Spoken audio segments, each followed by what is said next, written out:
In terms of trying to tap into character and entertainment value, and then obviously a little bit of comedy, is there a way to introduce this character that gives us a little bit more idea about his desire to join a circus, his attributes, and his skills? So let's say we see the horizon. It's raining, it's moody, and then rather than the character just kind of walking up, what if you saw like luggage start to fly up and you're like, what the heck is that? And then like more, you're like, what is going on here? As he comes over the horizon, we see he's juggling all of his suitcases. And so that just feels like a really cool and interesting way to introduce the character, thinking about it just in terms of like how to pull out some entertainment value in comedy. Now you have a funny contrast of like moody, rainy, and then like dun, dun, dun, dun, dun, dun, dun, dun, dun, dun, and you're like, oh, this guy's having a good time. So he's going to pull out this flyer and look up, and he's going to see the old circus in its glory and then reveal where it is now, which is obviously defunct and disheveled. I wonder if there's an opportunity like you punch in and he's still juggling,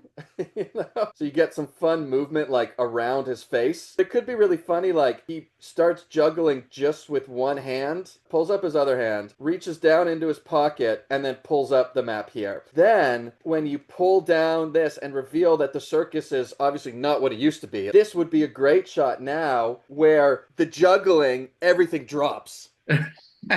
And it's using the physicality now to also emphasize the story beat, which is like, I'm deflated. So he would start, he was all excited, you know, and then he's all deflated, throws the last thing up, then like everything just sort of falls around him. Dunk, dunk, dunk, dunk, dunk. You could have some like mud splash up. And then the last one, dunk.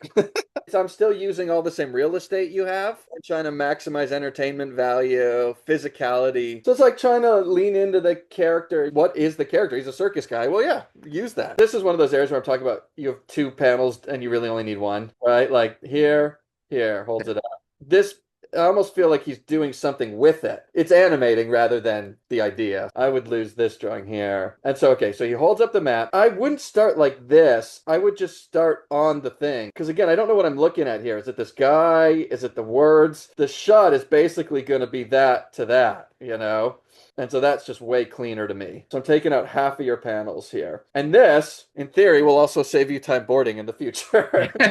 Okay, holds it up. We see the poster of the circus all in its glory. We pull down, and it's obviously not what it used to be. Here's something that I didn't quite register. Because the way you're drawing is very sketchy and has a lot of gradients and tones, I didn't necessarily read this initially as disheveled and defunct. What might be helpful for that reveal is actually simplifying the way you're drawing here a little bit. We all know a circus to be kind of like this, right? Kind of is that shape right now. So even as a silhouetted read, it doesn't look different than the one in the poster. Instead of something like this that I would imagine as like your classic circus, right? My instinct is like maybe it's a little wonky. The sun is planted like this. You know, the drapes are kind of on the ground. One of the things here is broken open through it, torn. Think like shapes that read in silhouette more like defunct and torn. So we've got, you know, the glory shot of what it used to be all lit up and everything, all the intricate designs, the classic shape of a circus.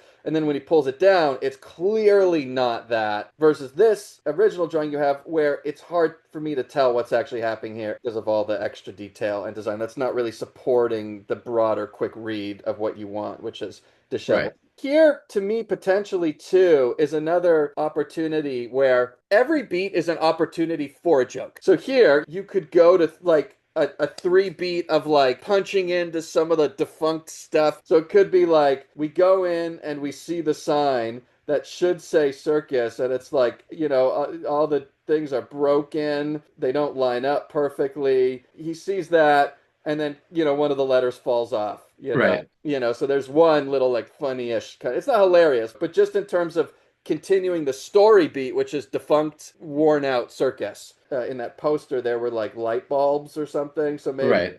punch in and they're all busted, and maybe even because it's raining, you get like a like it's actually like dangerous, you know. And then maybe even it could even catch on fire, you know. we're leaning into like, what's the worst thing this character could see? Not only is it down and out, the sign's falling apart, the lights are starting a fire. Maybe you have like one of those old timey gramophones, and since it's like in the rain, it's all like warped and everything. And maybe this is more of an audio joke, but you pitch it, and the record's spinning, and it goes like whoop whoop it's like it even adds to the whole mood of like how busted up this whole circus is. It's like even the music is like the record is all warped and spinning and playing the warped sort of song, that classic dun dun dun dun dun dun dun, dun, dun, all wonky and silly. So now what we've done is we've taken a story beat, which is the character thinking he was going to see the circus in all of its glory, and it's all run down, and now we're leaning in and making it even worse for him. What? The sign's falling apart, the lights are broken, starting a fire.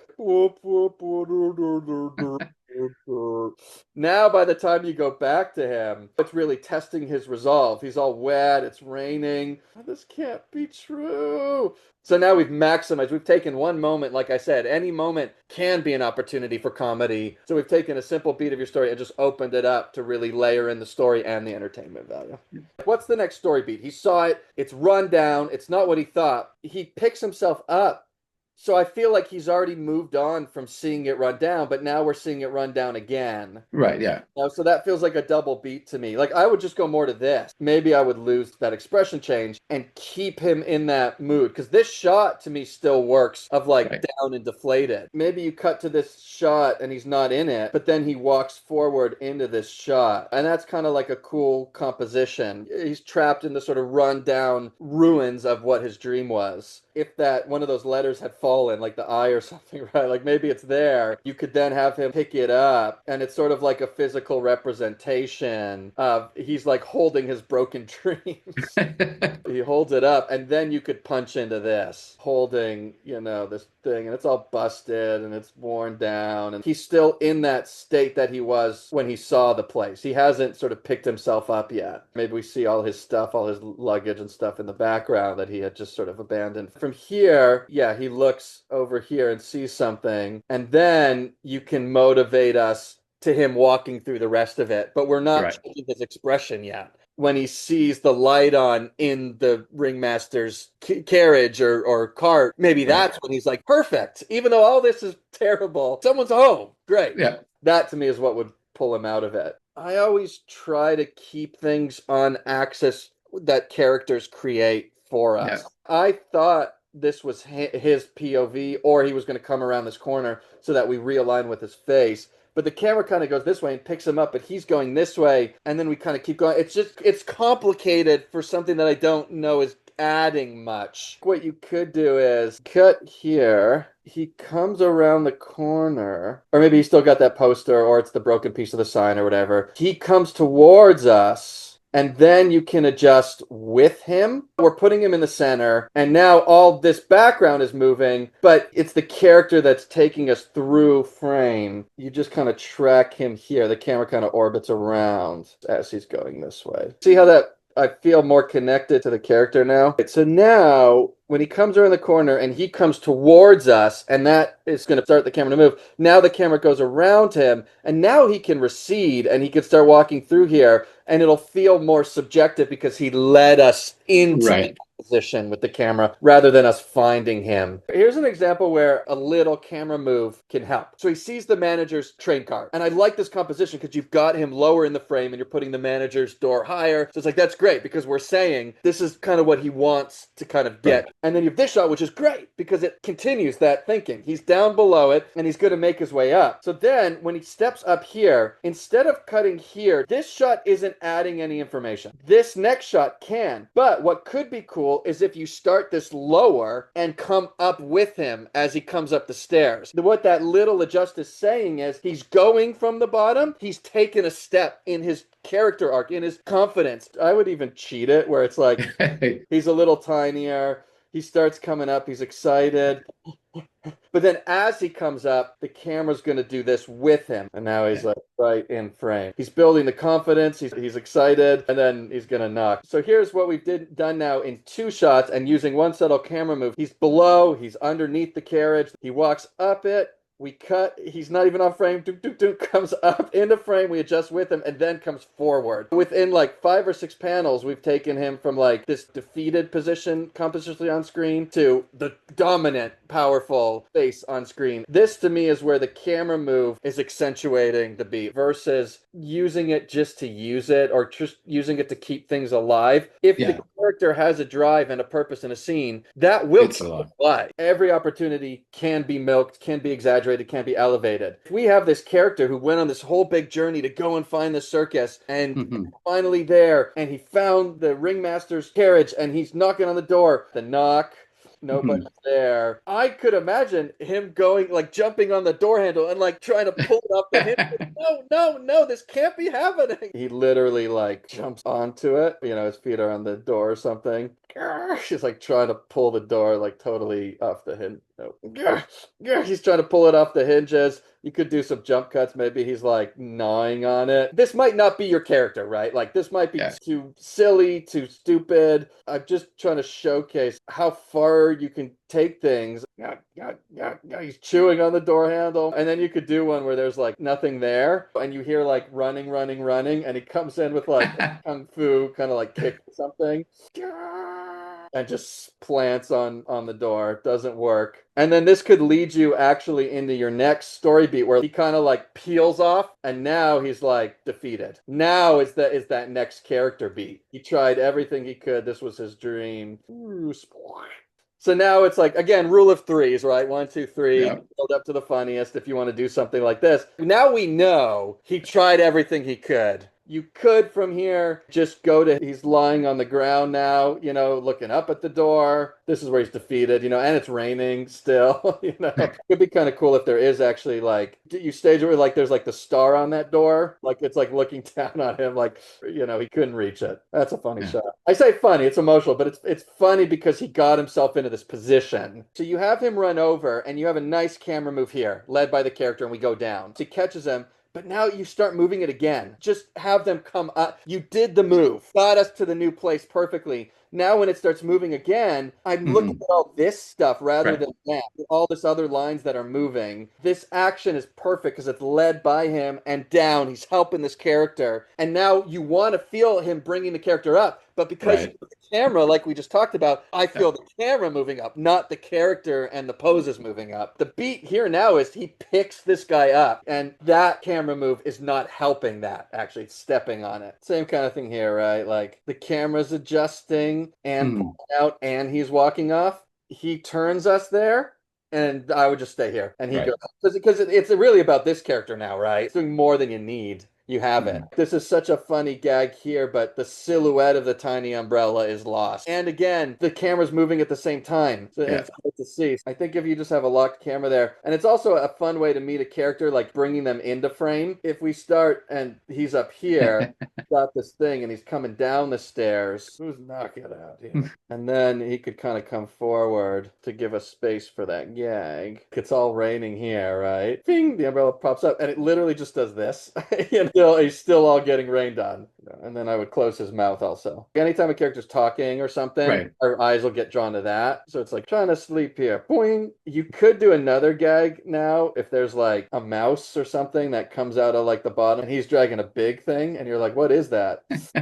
Yeah, I'm trying to sleep here. And he pulls it out, this giant thing. It's like a huge umbrella. What are you doing? I'm trying to sleep too. You'd have to cut out to see the gag now. Here's something I like to do, like when I'm doing gags, is like try to find ways to overlap things, kind of keep everything fluid and moving. You could do something where like a gust of wind comes in, it takes him. Then you could cut back to like the elephant and all the other dudes. And then, the dude comes through screen on his umbrella. Yeah, you're waking everybody up, you know, as he flies through screen. So that way you've done a couple gags, but you kind of roll through them and bring us back to the story point now. The elephant's coming down. Hey, who's knocking it out here? I'm trying to get some sleep. Tiny umbrella, ting, barely even covers him. The mouse comes out of the mouse hole. Yeah, you're messing up my beauty sleep. Yeah, pulls out a giant umbrella. Shing! Gust of wind. But yeah, you're waking all of us up. Yeah! When he flies. One of the guys could catch him or, you know, the mouse if you wanted to. Like, boom, elephant can boom, catch him. and then bring him down into frame. And now you've got that. If you need that character in the scene, now he's there. Even just the way we draw stuff can help make something feel funnier, even if it's not like a hilarious moment. Simplifying some of these shapes here, maybe bigger ears. Sometimes the more line work you have, it's kind of like when you do a rough, you're like, that is a great drawing, and then you go and clean it up, and you're like, why? It's never the same energy. I kind of think that way with like poses and faces. Maybe I could redraw this and it would be a better drawing, but if that's funny and it's making me laugh, and even this elephant here, like maybe just push the shapes, like just Yeah. that pose. The rhino, tough guy rhino, maybe he's more blocky. It's the same shot, but Hmm. giving it a treatment that just feel more playful, feel more funny, feel more cartoony, even if you're not doing cartoony stuff. That paired up with overboarding, like too much animating and stuff, when you are doing something funny, it kind of steps on it. Because what you really want in boards is to be able to click one panel and it pops to the thing you want to get a laugh at. If a character gets scared, a lot of times I'll just do the simplest version of that, just using lines of action. That's your first one. Second one is like the antic, right? So they kind of bend a little bit this way. And then the third one is this. Right. But like Hmm. even that in boards, that feels afraid to me. And that's how you get a lot of laughs in comedy is don't over articulate too many of these things. Look, even if I add one more drawing in here right now, because now it doesn't feel as funny. Yeah, it doesn't have that snap. Yeah. Yeah, the snap versus just that is funnier.